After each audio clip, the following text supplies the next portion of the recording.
प्रिय छात्रों, Facebook live में आपका स्वागत है। अभी तक आप हमको दुर्गा ट्यूटोरियल के यूट्यूब चैनल पर सिर्फ आवाज़ के माध्यम से हमसे हिंदी पढ़ते रहे हैं। आज मेरे बहुत से मित्रों, छात्रों और शिक्षक बंधुओं और अभिभावकों के अनुरोध पर फेसबुक लाइव का मौका मिला। मैं समय निकाला अपने व्यस्त रूटीन में से और हम आपको इस समय पर प्रतिदिन 10th क्लास का हिंदी पढ़ाएंगे और परीक्षा की पूरी तैयारी आपकी हम कराएंगे। तो आइए हम शुरू करते हैं। जैसा कि आप जानते हैं, 10th क्लास की जो पाठ्य पुस्तक है आपकी हिंदी की, उसका नाम है गोधुली भाग 2। इसमें 2 खंड हैं, गद्य खंड और पद खंड। तो मैं आज पढ़ाई की शुरुआत पद खंड से करने जा रहा हूं,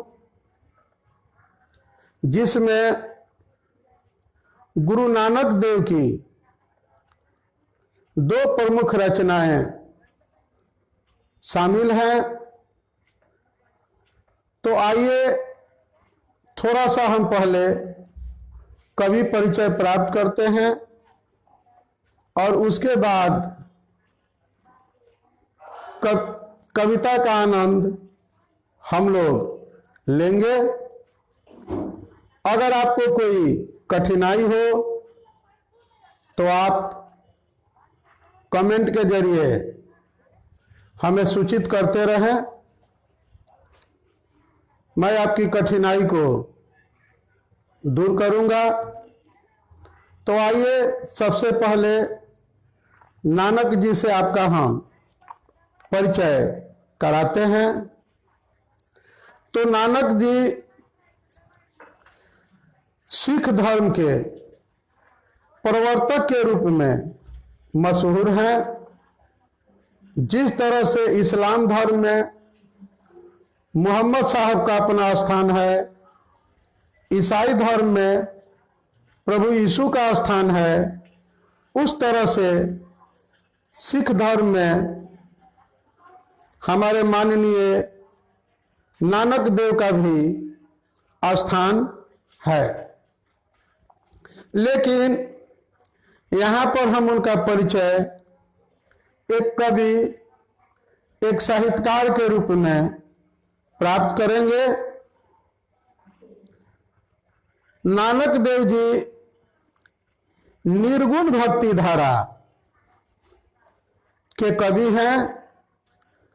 जैसा कि आप जानते हैं कि भक्त कवियों को 2 श्रेणी में विभाजित किया जाता है, सगुण भक्ति धारा और निर्गुण भक्ति धारा। इन्होंने वर्णाश्रम व्यवस्था और कर्मकांड का विरोध करके निर्गुण ब्रह्म की भक्ति का प्रचार किया। ये व्यापक रूप से देशाटन किए, बहु जगहों पर घूमे, मक्का मदीना तक की यात्रा किए। ऐसा कहा जाता है कि मुगल सम्राट बाबर से भी इनकी मुलाकात हुई थी। एक इनके बचपन की घटना हम आपको सुनाते हैं। इनके पिताजी ने इन्हें कुछ रुपये दिए, क्योंकि इनके पिताजी इनको एक सफल व्यवसायी बनाना चाहते थे। तो कुछ रुपये दिए और बोले कि बेटा जाओ कोई अच्छा सा काम कर लो। ये रुपये ले गए और भंडारा का सारा सामान खरीदे और संतों को बुलाकर इन्होंने भंडारा करा दिया। कुछ समय के बाद पिताजी बोले कि बेटा, जो हमने पैसे दिए थे उससे कौन सा व्यापार किए, उससे तुम्हें क्या मुनाफा हुआ? तो बोले, आप तो बोले थे कि एक बहुत अच्छा कोई काम कर दो, तो मैंने संतों को बुलाकर उन्हें भंडारा करा दिया, उन्हें खिला पिला दिया। इससे बढ़िया अच्छा काम क्या हो सकता है? उनके पिताजी के समझ में ये बात आ गई कि ये बच्चा जो है, इसका मन भक्ति के अलावा कहीं और रमने वाला नहीं है। इसके बाद ये भ्रमण करते रहे, संतों के साथ घूमते रहे।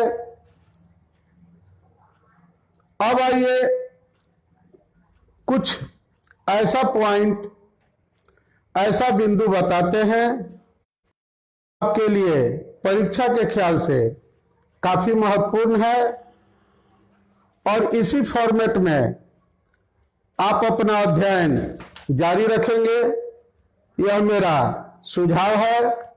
आप जो बोर्ड पर दिखाई पड़ रहा है उस पर थोड़ा नजर दौड़ाइए। तो किसी भी कवि साहित्यकार का आप जन्म तिथि, जन्म का विवरण जरूर याद रखें। तो नानक देव जी का जन्म 1469 ईस्वी में हुआ था। इनकी मृत्यु 1539 ईस्वी में हुई थी।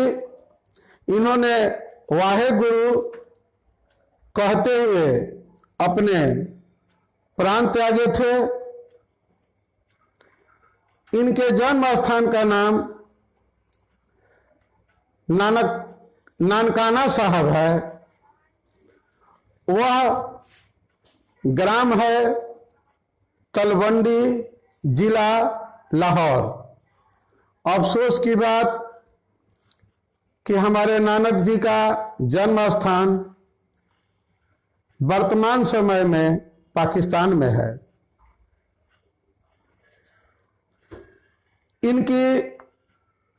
इनके पिता का नाम कालू चंद्र खत्री था, मां का नाम तृप्ता था और पत्नी का नाम सुलक्षणी था।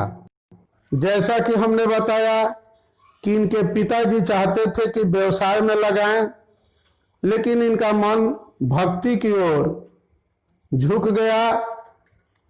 कहा भी गया है बच्चों कि जब परमात्मा रूपी प्रीतम का प्यार का दिया इंसान के दिल में जल जाता है तो फिर उसे दुनिया की कोई आंधी बुझा नहीं पाती है। दिल में किसी के प्यार का जलता हुआ दिया दुनिया की आंधियों से भला वो बुझेगा क्या। तो हमारे नानक जी के भी दिल में जो भक्ति की लौ जल गई, भक्ति का दिया जल गया, वो गिरहस्ती की हवाओं से बुझने वाला नहीं था। तो ये सब पॉइंट है। अब आइए किन किन भाषाओं में इन्होंने अपनी रचना की। तो जैसा कि आप बोर्ड के ऊपर देख रहे हैं, हिंदी, पंजाबी, खड़ी बोली और ब्रज भाषा में इन्होंने अपनी रचना की। इनकी अगर प्रसिद्ध रचनाओं की बात करें तो जपू जी, आशा दीवार, रही रास और सोहिला है। इनकी रचनाओं का संग्रह सिखों के गुरु, पांचवें गुरु अर्जुन देव ने सन 1604 ईस्वी में किया, जो गुरु ग्रंथ साहिब के नाम से प्रसिद्ध है। माय डियर, गुरु ग्रंथ साहिब का स्थान सिख धर्म में वही है जो हिंदू धर्म में गीता का है इस्लाम में कुरान पाक का है और ईसाई धर्म में बाइबिल का है। यह सबसे पवित्र ग्रंथ माना जाता है। जैसा कि हमने बताया कि ये निर्गुण धारा के कवि थे, वर्णाश्रम व्यवस्था और कर्मकांड का विरोध किए। इन्होंने अपने जो भी जिंदगी में अनुभव किया उसको बहुत साधारण शैली में लिखने का प्रयास किया। एक बात काबिले गौर है कि हिंदू और मुस्लिम धर्म का विरोध कबीर ने भी किया और नानक जी ने भी किया, लेकिन कबीर के विरोध में और नानक जी के विरोध में काफी फर्क है। फर्क यह है कि कबीरदास की शैली थोड़ी कठोर थी। उनके रचनाओं में, उनकी भक्ति में दीवानगी थी और नानक देव जी की भक्ति में आशिकी थी। आप कहेंगे कि ये क्या हुआ, ये कौन दीवानगी और आशिकी की आप बात करते हैं? थोड़ा सा आपका समय लूंगा। दीवाना उसको कहते हैं जो प्यार में अपने लक्ष्य को पाने के लिए जमाने से बगावत करना जानता है, और आशिक उसको कहते हैं जो अपनी प्यार की मंजिल को पाने के लिए तरफ तरफ कर जीना जानता है। आशिक की खूबी यही होती है कि रहे सम्मा तू रोशन दुआ देता है परवाना, जिन्हें खुद जल ना होता है वो जलकर याद आते हैं। तो नानक जी एक और उपमा अगर लें तो कबीरदास का विरोध अगर सूर्य की तीखी धूप है तो नानक जी का विरोध का स्वर चांद की शीतल चांदनी है। बहुत ज्यादा हमने आपका परिचय करा दिया नानक जी से। हमें उम्मीद है कि आप समझ गए होंगे। आगे बढ़ते हैं और अब आइए उनकी रचनाओं का आनंद हम लोग उठाते हैं। इसके पहले हम चाहेंगे कि जो लोग हमसे लाइव जुड़े हैं उन लोगों को हम धन्यवाद दे दें। जो भी हमसे अभी कनेक्ट हुए हैं मैं उनको अपने तरफ से बधाई देना चाहूंगा। आइए देखते हैं कौन कौन लोग हमसे कनेक्ट हैं।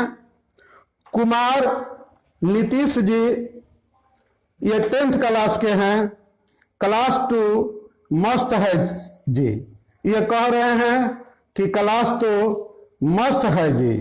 घबराइए मत नीतीश जी, सिर्फ वादे ही नहीं होंगे, निभाने की भी बात होगी, अगर आपके दिल में आजमाने की बात होगी।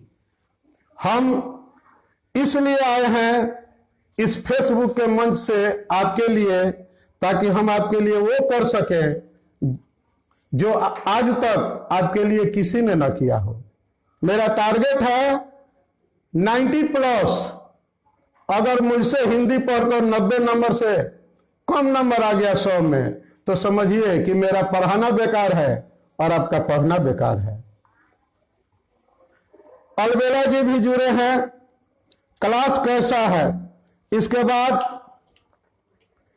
फिर हम अगला कमेंट लेंगे। आगे बढ़ते हैं और नानक जी की हम लोग रचना का आनंद उठाते हैं। चलिए, इसको पढ़ाने के पहले आप कमेंट बॉक्स में इसमें जो भी शब्द आए हैं, कुछ पंजाबी भाषा के शब्द हैं, कुछ ब्रज भाषा के शब्द हैं, इन शब्दों को समझने में आपको कठिनाई होगी, इसलिए शब्दार्थ हमने कमेंट बॉक्स में आपके लिए डाल दिया है। आगे बढ़िए। राम नाम बिनु बिरथे जगी जन्मा। राम का मतलब यहां पर ईश्वर से है, जिसको कोई गॉड कहता है, कोई खुदा कहता है, कोई अल्लाह कहता है, कोई भगवान कहता है। और बिनु, बिनु मतलब होता है बिना, बिरथे मतलब होता है व्यर्थ, इन वैन, बेकार। जगी मतलब संसार, और जन्मा मतलब जन्म। यानी कि नानक देव जी कहते हैं कि अगर आप इस संसार में आए और दुनिया में आकर आपने परमात्मा को याद नहीं किया, भगवान को याद नहीं किया, गॉड को याद नहीं किया, ईश्वर को याद नहीं किया गया, गुरु को याद नहीं किया। सिख धर्म में गुरु का मतलब भगवान होता है, ध्यान दीजिएगा। तो राम नाम बिनु बिरथे जगी जन्मा, इनके कहने का मतलब है कि ईश्वर के नाम का जाप आपने नहीं किया, इस दुनिया में आकर परमात्मा को आपने याद नहीं किया, तो आपका दुनिया में आकर जो है जीना बेकार है, आपका जीवन व्यर्थ है, आपकी जिंदगी का कोई माने नहीं है। अब आइए थोड़ा इस लाइन के दार्शनिक पक्ष पर विचार करते हैं कि परमात्मा का नाम नहीं लिया। देखिए, जब हम किसी को याद करते हैं, किसी का नाम लेते हैं, तो उस नाम के पीछे उस व्यक्ति का व्यक्तित्व जो है उसकी हमें याद आती है। तो जो परमात्मा हमारे लिए मुफ्त का हवा दिया, मीठा जल दिया, हमें हर जरूरी चीज मुहैया कराया, उस परमात्मा को हमें याद करना चाहिए। और जिस तरह से परमात्मा ने दिल खोलकर हमें सब कुछ दिया है, हमें भी किसी की मदद करनी चाहिए। इसी पर तो किसी कवि ने कहा है कि गरीबों की सुनो वो तुम्हारी सुनेगा, तुम 1 लाख दोगे वो 10 लाख देगा। यानी कि कवि कहता है कि तुम अगर किसी को, जरूरतमंद को, किसी मुसीबत में पड़े हुए इंसान को अगर 10 का मदद करोगे तो वह 10 गुना यानी 100 का मदद परमात्मा तुम्हें देगा। आगे कहते हैं, बिखू खावे बिखू बोले, बिनु नावे निफलू मटी भ्रमा। बिखू माने विष, जहर। यानी कि उस व्यक्ति का खाना, उसका बोलना, सब कुछ निष्फल है। निफलू माने निष्फल है। और मटी का मतलब होता है मति, बुद्धि। और भ्रमना का मतलब कि उसकी बुद्धि भ्रमित हो गई। अन्नावे का मतलब नाम होता है। तब बिखू खावे बिखू बोले, बिनु नावे निफलू मटी भ्रमना। यानी कि इस पंक्ति का अर्थ हुआ कि वह विष खाता है, विष बोलता है, और बिना नाम का उसकी बुद्धि जो है वो निष्फल है, भ्रमित है, किसी काम की नहीं है। पुस्तक पाठ व्याकरण बखाने, संध्या कर्म निकाल करे। पुस्तक समझते हैं किताब, पुस्तक पाठ यानी कि धार्मिक ग्रंथों का पाठ, व्याकरण की व्याख्या, संध्या कहते हैं जैसे सुबह शाम लोग जो स्नान ध्यान पूजा करते हैं उसको संध्या कहते हैं। कर्म निकाल करे यानी कि संध्या कालीन जो उपासना किया सुबह शाम, कुछ लोग रात में भी संध्या करते हैं, खैर वो गूढ़ बात है। बिनु गुरु शब्द मुक्ति कहाँ प्राणी, राम नाम बिनु और उजी मरे। लेकिन कहते हैं कि तुम पुस्तक को पढ़ लो, रामायण पढ़ लो, गीता पढ़ लो, कुरान पढ़ लो, सब पढ़ लो, लेकिन उस परमात्मा की असली भावना को तुम नहीं समझ सके तो ये सब तुम्हारा पढ़ना बेकार है। तुम तर्कों के जाल में उलझ कर रह जाओगे। बिनु गुरु शब्द मुक्ति कहाँ प्राणी। गुरु मतलब हम आपको बताए हैं भगवान, शब्द मतलब शब्द, यानी कि जब तक गुरु की वाणी, गुरु का उपदेश, शब्द माने उपदेश भी होता है, अगर आपको नहीं मिलेगा तब तक आप मुक्त नहीं होंगे। इस संसार जाल में, भवसागर में उलझ कर रह जाएंगे। क्योंकि आपको इंसानियत की सही शिक्षा एक गुरु ही दे सकता है, एक परमात्मा का जो उपदेश है उसी से मिल सकता है। तभी तो किसी ने लिखा है कि इंसानियत ही सबसे बड़ा धर्म है इंसान का, इसके बाद ही पन्ना खोलो गीता और कुरान का। दंड कमंडल शिखा सुत धोती, तीर्थ गवन अति भ्रमण करे। दंड कमंडल यानी कि हाथ में लोग कमंडल लेते हैं, दंड लेते हैं। शिखा जो टिक बांधते हैं, चोटी जिसको कहते हैं, जो पीछे बाल को देखते हैं उसको लंबा करके ऐंठ के जो लोग बांधते हैं। धोती पहन लेते हैं तरह तरह का। तीर्थ में भ्रमण करते हैं। राम नाम बिनु शांति ना आवे, जप हरि हरि नाम सु पार करे। अगर ये सारे कर्म किए और परमात्मा का दिल से तुमने नाम नहीं लिया तो जीवन में कभी शांति आने वाली नहीं है, मुक्ति मिलने वाली नहीं है। संसार सागर से वही पार होता है जो सही दिल से परमात्मा को याद करता है और हर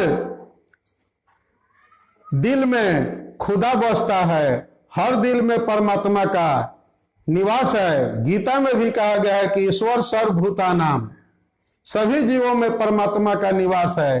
तो जब सबके दिल में परमात्मा बसता है तो उसको बाहर खोजने की आवश्यकता क्या है।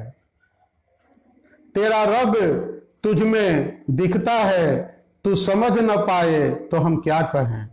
तुम्हारा रब, तुम्हारा मालिक, तुम्हारा भगवान, तुम्हारा परमात्मा, तुम्हारा खुदा तुम्हारे अंदर है। कभी उसको एहसास करके तो देखो। दिल में दिल से बुला कर देखो तब मजा आएगा। दिल ही दिल में खत्म होकर धड़कने रह जाएंगी, वो न आएंगे लेकिन चाहते रह जाएंगी। कभी उस परमात्मा की भी तो चाहत करो।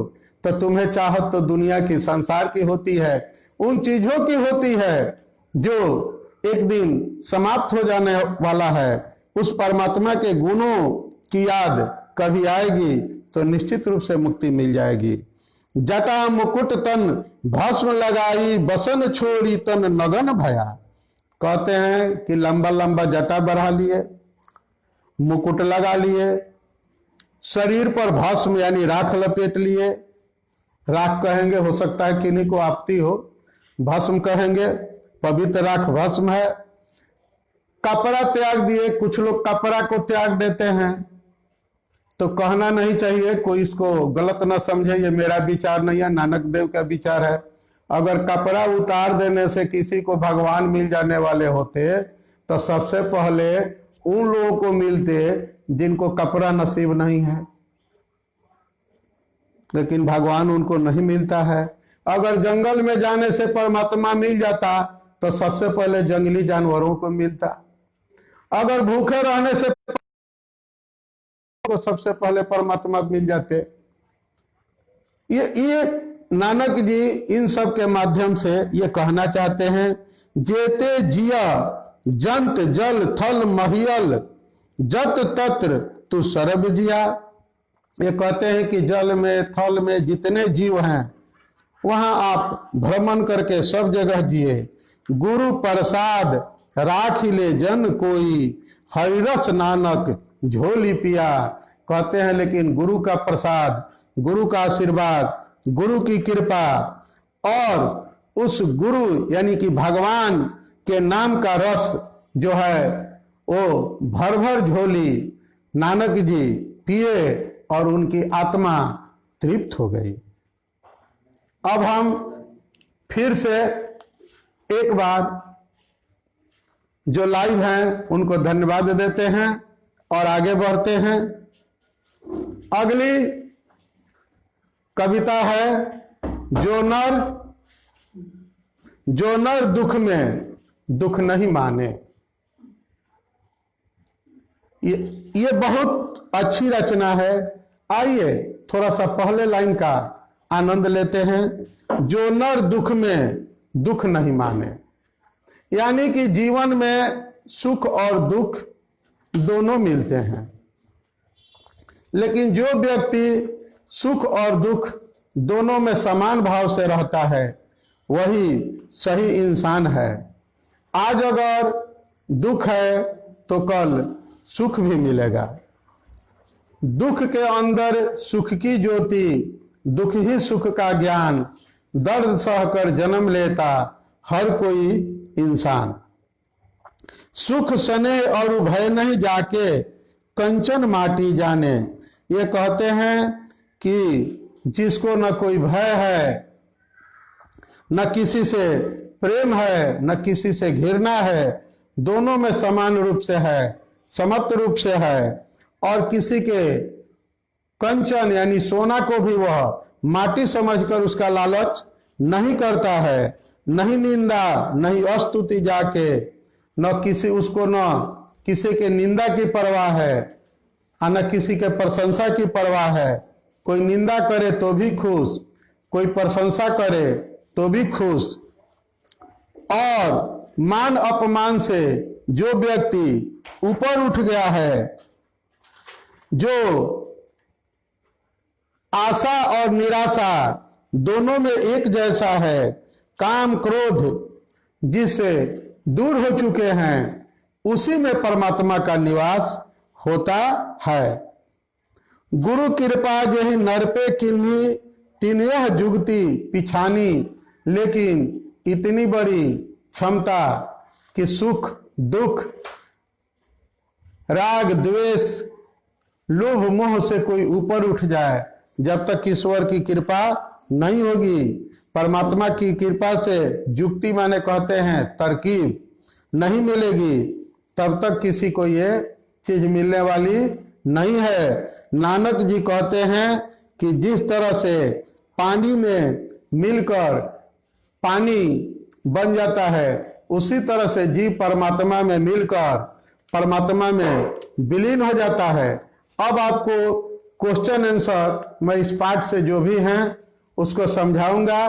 इसके पहले मैं आपको एक जानकारी दे दूं कि आप जो भी चीज ये लाइव देख रहे हैं, 48 घंटे बाद इसको हमारे YouTube चैनल दुर्गा ट्यूटोरियल जो है, जिसका सर्चिंग वर्ड है दुर्गा ट्यूटोरियल सरोज मिश्रा, आप YouTube पर जाइए और दुर्गा ट्यूटोरियल सरोज मिश्रा सर्च कीजिए और आपको मिल जाएगा हमारा YouTube का वहां पर लिंक, और वहां पर 9th, 10th, 11th और 12th क्लास के बहुत से आपको वीडियो मिल जाएंगे। अगर आप 10th के छात्र हैं तो वहां पर हमारा पूरा केमिस्ट्री का सिलेबस जो है पढ़ाया हुआ है, और इसमें जो भी चीज हम पढ़ा रहे हैं इसका नोट्स जो है जब हम YouTube पर डालेंगे एडिट करके इस वीडियो को, तो वहां पर हम कमेंट बॉक्स में आपको नोट्स उपलब्ध करा देंगे।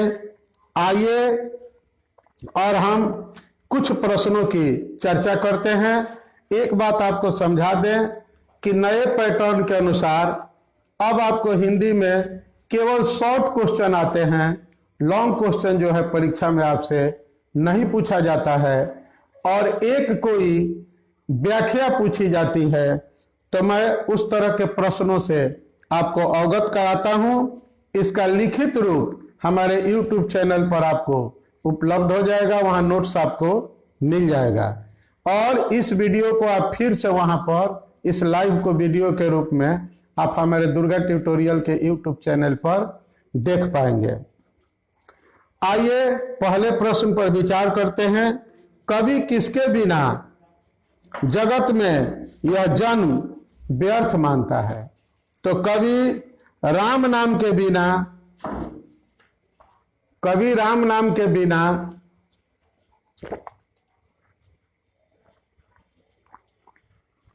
इस संसार में अपने जन्म को बेकार मानता है।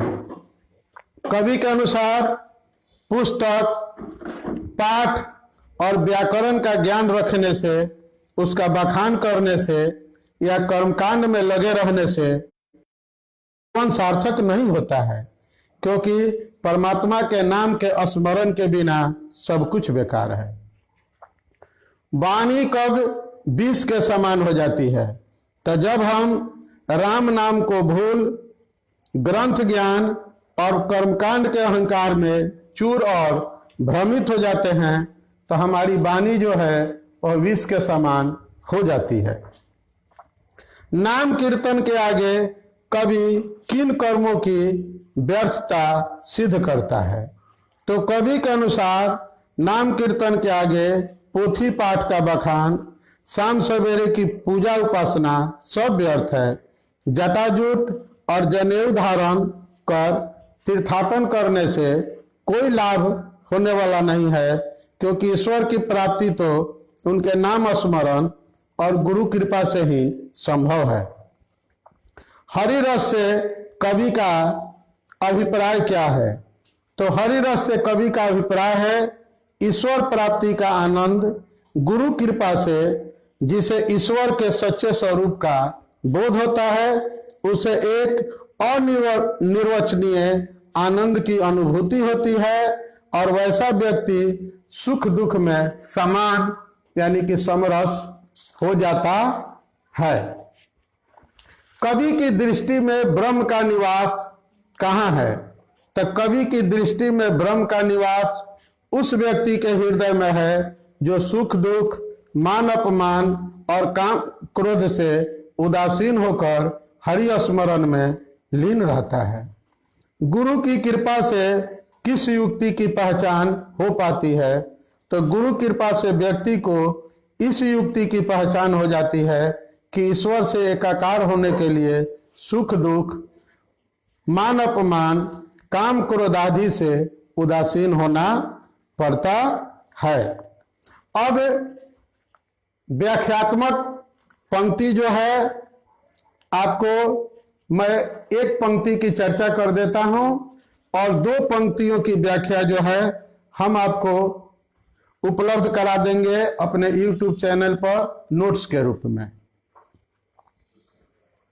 आप देख रहे होंगे मेरे YouTube चैनल का लिंक ऊपर दिया गया है। आप जाके उस लिंक से चैनल को सब्सक्राइब कर लीजिए। वहां ऑल सब्जेक्ट का वीडियो और नोट्स आपको अवेलेबल मिलेगा। तो आइए, एक पंक्ति है, उसकी आप व्याख्या कैसे करेंगे समझा देते हैं। कंचन माटी जाने। तो प्रस्तुत पंक्ति आप कैसे लिखेंगे सुन लीजिए। प्रस्तुत पंक्ति गुरु नानक रचित जो नर दुख में दुख नहीं माने शीर्षक पद से ली गई हैं। कवि इस पंक्ति के माध्यम से यह स्पष्ट करना चाहते हैं कि व्यक्ति निर्लोभ रहता है और सोने को भी मिट्टी के बराबर समझता है, उसी के जीवन में शांति आती है, उसे ही मुक्ति मिलती है और वही ईश्वर से एकाकार हो जाता है। हरस शोकते रहे न्यारो नाही मान अपमाना।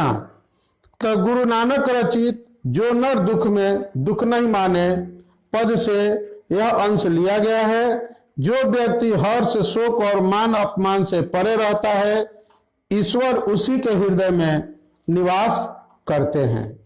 एक पंक्ति मैं पहले पद से भी आपको लेकर समझाता हूं। राम नाम बिना अरुझि मरे। तो आप लिखेंगे कि यह पंक्ति गुरु नानक रचित राम नाम बिनु बिरथे जग जन्मा से ली गई है। इसके माध्यम से कवि यह बताना चाहते हैं कि जो व्यक्ति हरि नाम का स्मरण नहीं करता है वह सांसारिक माया में ही उलझ कर रह जाता है। उसे जरा मरण के चक्र में पड़कर बार बार अनेक योनियों में भटकना पड़ता है और हर जन्म में उसका जीवन दुखमय रहता है। एक अंतिम पंक्ति लेता हूं सप्रसंग व्याख्या के लिए। नानक लीन भयो गोविंद सो जयो पानी संग पानी। इसका भी आप कैसे लिखेंगे? तरीका वही कि प्रस्तुत पंक्तियां गुरु नानक रचित पद जो नर दुख में दुख नहीं माने से ली गई हैं। इस पंक्ति के माध्यम से कवि बताना चाहते हैं कि जिस व्यक्ति पर गुरु की कृपा होती है वह मान अपमान, काम क्रोध आदि से परे होने की युक्ति जान जाता है और फलस्वरूप उसे ईश्वर का बोध हो जाता है और वह ईश्वर में उसी तरह से मिल जाता है जैसे पानी में जाकर पानी मिल जाता है। इसी के साथ आपका ये पाठ हमारा समाप्त होता है। हम आपको फिर कल इसी समय दूसरे पाठ को पढ़ाने के लिए आपके सामने हम आएंगे। मैं हर रोज शाम 7 बजे आकर आपका हिंदी बहुत जल्दी कंप्लीट कर दूंगा। आप मेरे चैनल से जुड़े और अधिक से अधिक आप लाभ प्राप्त कर सकते हैं। आप चाहें तो हम लोग को हमारे व्हाट्सएप नंबर पर कमेंट भी कर सकते हैं। मेरा व्हाट्सएप नंबर मेरे चैनल पर दिया हुआ है, मैं एक बार आपको बता देता हूं। 99 73 73 55 11। एक बार इसे और सुन लीजिए। 99 73 73 55 11। आप व्हाट्सएप के जरिए भी कुछ लिख कर भेज सकते हैं और पूरा हिंदी हम आपको लाइव पढ़ाएंगे। उसके बाद अपने YouTube चैनल पर उसका नोट्स उपलब्ध कराएंगे। फिर मिलते हैं कल संध्या 7 बजे। तब तक के लिए हमें आप इजाजत दें। फिर 8 बजे से हमें दूसरे क्लास में जाना है। ऑनलाइन क्लास मेरा फिर है। 12 क्लास का हिंदी हमको पढ़ाना है। आप जुड़े रहिए, रिश्ता बनाए रखिए, आपको किसी चीज की कमी नहीं होगी। उम्मीद से ज्यादा आपकी सेवा की जाएगी। थैंक यू, धन्यवाद। और परीक्षा की सफलता की हार्दिक शुभकामना मेरे तरफ से है। आपकी सफलता ही हमारी सफलता है। इसे हम हमारे साथ आप रिलेशन बरकरार रखें। Thank you.